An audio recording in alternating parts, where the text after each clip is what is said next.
2 1 2 1 2 1 2. Good morning. Good morning. రండి. Sorry, మీరేదో ముఖ్యమైన విషయం రాసుకుంటున్నట్టున్నారు. నేను వచ్చి డిస్టర్బ్ చేశానా? నో, మీ మ్యాటరే రాస్తున్నాను. నా మ్యాటరా? అవును. నిన్న మార్నింగ్ గ్రేవ్యార్డ్ లో జరిగిన కామెడీ. ఎప్పుడో చిన్న వయసులో చెప్పానని 10 సంవత్సరాలుగా కుక్క పిల్లకి ఫ్లాస్ పెడుతున్నారే, మీది నిజంగా ఒక పెక్యులియర్ క్యారెక్టర్. ఇంకా చిన్న వయసులో మన మధ్య ఎన్నో సంఘటనలు జరిగాయి. అవన్నీ మర్చిపోయారులేండి. ఏమిటవి? అది అప్పుడంతా మీకు నేనంటే ఎంతో ఇష్టం. స్కూల్కి వెళ్ళేటప్పుడు వచ్చేటప్పుడు నాతోనే వెళ్ళేవారు, నాతోనే వచ్చేవారు. అప్పుడు నైట్ లో మీరు నాతోనే అవుట్ హౌస్ లో పడుకునేవారు. మీ ఫాదర్ వచ్చి రాత్రిలో మిమ్మల్ని తీసుకెళ్లేవారు. ఇంత ఎఫెక్షన్ గా పెరిగావు, కానీ ఒక ఇన్సిడెంట్ నాకు జ్ఞాపకం లేదే. మీరు సరిగ్గా ఆలోచించలేదు, అందుకని మర్చిపోయారు. నేను ఎప్పుడు అదే తలుచుకుంటుంటా. చూడండి, చిన్న వయసులో మన ఇద్దరం తీసుకున్న ఫోటోలను భద్రంగా దాచాను. ఇలా ఇవ్వండి. అదేమో పుట్టినరోజు నాడు నేను మీరు తీయించుకుంది. అదేమో స్కూల్ స్పోర్ట్స్ అప్పుడు మీరు ఫస్ట్ వచ్చారు, నేను సెకండ్ వచ్చాను, అప్పుడు తీసింది.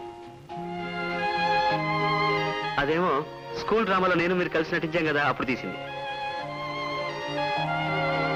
ఇది కూడా స్కూల్లో స్పోర్ట్స్ టైంలో తీసిందేనండి. ఆ ఫోటో ఏమోనండి, లేక్ దగ్గర 5 రూపాయలకి 2 అని చెప్పి ఒకతను తీస్తాడే, అక్కడ తీయించిందండి. ఎవరు? నేనా? అవునండి. ఏమిటి డ్రెస్ అంతా మాదిరిగా ఉంది? అయ్యో, అది డ్రెస్ కాదండి. చిన్న వయసులో మీరు పాపాయిగా ఉన్నప్పుడు డ్రెస్ లేకుండా తీసిన ఫోటో. ఇప్పుడు మీరు పెద్దవాళ్ళు అయ్యారు, అది ఇప్పుడు చూస్తే బాగుంటుందని నేనే ఇంకుతో డ్రెస్ వేశాను. మిస్టర్ రాజా, నా ఆల్బమ్ లో ఉన్న ఫోటోస్ అన్ని లేటెస్ట్ గా తీసినవి. చిన్ననాటి ఫోటో ఒకటి కూడా లేదు. ఇవి నా ఆల్బమ్ లో ఫిక్స్ ఓ, అలాగే ఉంచుకోండి. అందుకనే కదా ఇంత కష్టపడి భద్రంగా దాచించాను. మీ ఆల్బమ్ లో ఫిక్స్ చేసుకోండి. So nice of you. Don't mention at all. Usha, Rani, Mary, Priya, త్వరగా రండి. అయ్యో, వాళ్ళు ఎందుకండి ఇక్కడ పిలుస్తారు? కాదు, వాళ్ళకి ఇవన్నీ చూస్తే చాలా కామెడీగా ఉంటుంది. చిన్న వయసులో నేను ఎలా ఉండేదానో తెలుసా? అందరిలా డ్రెస్ లేకుండా ఉంటుంటాం. ఇడియట్. అది కదే చిన్న వయసులో తీసిన ఫోటోస్. నేను చూస్తాను, చూడద్దా? ఇది నా బర్త్డేకి తీసిన ఫోటో. పర్వాలేదే, చిన్న వయసులోనే అందంగా ఉన్నా. ఇది స్పోర్ట్స్ లో ఫస్ట్ వచ్చినప్పుడు తీసిన ఫోటో. ఇందులోనే భోజనంలో ఫస్ట్. ఇది లేక్ ఏరియా దగ్గర 5 రూపాయలకి 2 ఫోటోలను చేస్తారు చూడు, అక్కడ తీసుకుంది. ఓ ఎస్, అది నేనే. ఇది స్కూల్ డ్రామాలో తీసిన ఫోటో.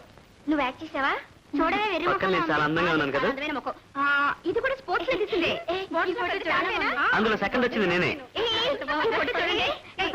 ఆ పక్కన నుంచి చాలా అందంగా ఉంది కదా. చాలా బాగుంది. ఇన్నాళ్ళు దాచుంచి అది నేను.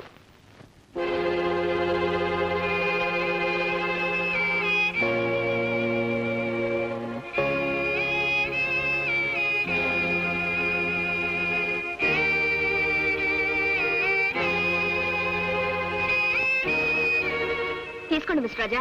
ఇవన్నీ ఆల్బమ్ లో ఫిక్స్ చేయండి. ఇక్కడ పట్టుకోండి miss Raja.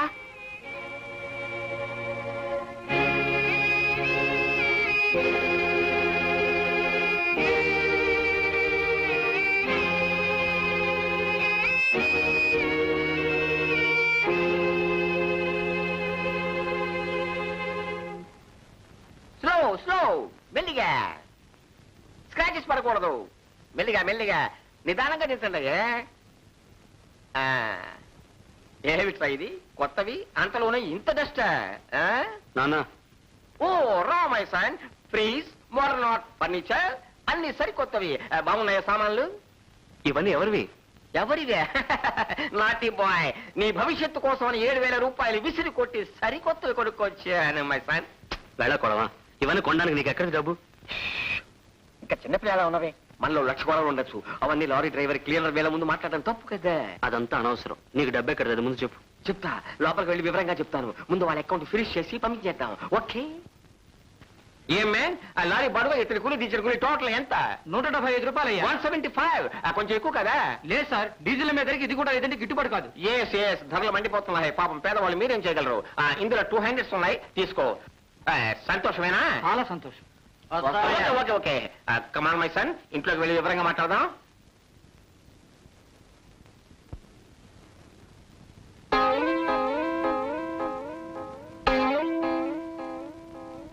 Come on on. Khan, meet my son Mr Raju. నమస్తే, మాది నామ్ ఖాదర్ జంగ్ ఖాన్. మీకి లవ్ స్టోరీ అంతా మీ బాప్ మాకి చెప్పినార్. ఖాన్ బహుత్ ఖుషీతో మీది బాప్ కో 25,000 అప్పు ఇచ్చాడు. 25,000. నేను 50,000 అడిగాను, కానీ ఖాన్ దగ్గర టైం అంత లేనట్లుగా ఉంది. మిగతాది వచ్చే మాసం ఇస్తానన్నాడు. కాను టీకాయ్ ఏం నాన్న, అప్పు చేసే ముందు నాకు మాట చెప్పకూడదా? చెప్పాలని అనుకున్నాను, కానీ చెప్తే నువ్వేం చేస్తావో తెలుసుగా. తిన్నగా నువ్వు రాధ దగ్గరికి వెళ్తావు, మా ఫాదర్ ఫర్నిచర్ కొనాలన్నారంటావు. ఆవిడ వెంటనే 50,000 లక్షలు తీసి ఇస్తారు. అందువల్ల అవమానం ఎవరికి? నాకు కదా. ఏం కాను అని చెప్పేది ఏమిటంటే, అప్పు చేసైనా మా స్టేటస్ రైట్ చేసుకోవాలి. రేపు బియ్యం ఇంట్లో నాకు మర్యాద ఉంటుంది. అవునా? ఏమిటి రాజా? రాజా హే మిస్టర్ శృంగారం, మీది బేటా ఏదో ఫీల్ అవుతున్నాడు. మరేం లేదు, రాధకి డబ్బు ఉన్నప్పుడు మనం ఎందుకు అప్పు చేయాలి అని ఫీల్ అవుతున్నాడు అంతే. డోంట్ వరీ రాజా, నీకు రేపు పెళ్లి జరగబోతుంది, వెంటనే పైసా తిరిగి ఇచ్చేస్తావు. That's all. వాడు ఫీల్ అయితే మనకేమిటి, నువ్వు కాను. అదృష్టం అందరం ఎక్కుతుంటే బుద్ధి బురదలోకి ఆగుతుందట. ఓకే మిస్టర్ శృంగారం, మాకి రేపు టైం ఉంటే తిరిగి మళ్ళీ వస్తాం. ఏమయ్యా ఖాను, ఎవరితను చేతులు కట్టేసి నీ మోటార్ బైక్ కట్టి పడేశావు? అరే, ఇతగాడు 3 మాసాలకి ముందు వడ్డీకి మా దగ్గర పైసా తీసుకున్నాడు. వీడికి డబ్బు కట్టలేదు, కాన్ కట్టాడు. అవును, ఎక్కడికి వీడిని పోలీస్ స్టేషన్ తీసుకుపోతున్నావా? నై, మాది ఇంట్లో ఒక రూమ్ లో కట్టి పడేస్తాం. ఓయ్ పస్తులు పెట్టగయ్యా, పాపం వీడు చచ్చిపోతాడు. నైజీ, 4 రోజులకి ఒకసారి తిండి పెడతాం, కొడతాం, మళ్ళీ పస్తు పెడతాం. మంది ఏ ఊరు? పెద్ద మనిషిని అడుగుతుంటే నోరు తెరిచి మాట్లాడవేంటి? మూగలే, నోరు లేదే. అప్పుడు ఎందుకు నీకు అప్పు? అసలు అప్పు తీసుకుంటే సంపాదించి తిరిగి ఇచ్చే శక్తి కావాలి, లేదా సంపాదించి ఎవరైనా పెట్టించితే వారితో సంబంధం చేసుకునే యోగ్యమైనా ఉండాలి. ఇవి రెండూ నీకు లేవుగా. నీకెందుకు అప్పు? తీసుకుంటావా? కాను, వీడేం చెప్పేది అర్థమై కావట్లేదే. ఈ రోజు హీర్కి పట్టిన గతి రేపు మీకీ పడుతుంది అని వాడు అంటున్నాడు.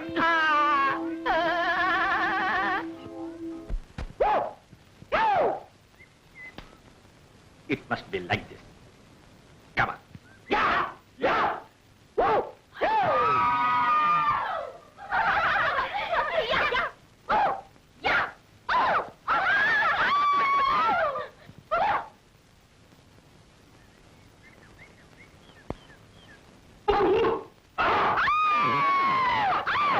అయ్యో వద్దండి, ఇదంతా తప్పండి.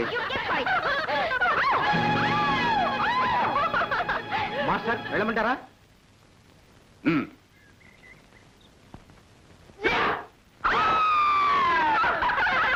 ఇలా చూడండి, వాళ్ళ చేతికి చిక్కామంటే మనం చంపేస్తారు. చెప్తే వినండి. మీరు ఊరుకోండి రాజా, వాళ్ళు అక్కడి నుంచి ఇక్కడికి వచ్చే లోపల వెళ్ళిపోవచ్చు.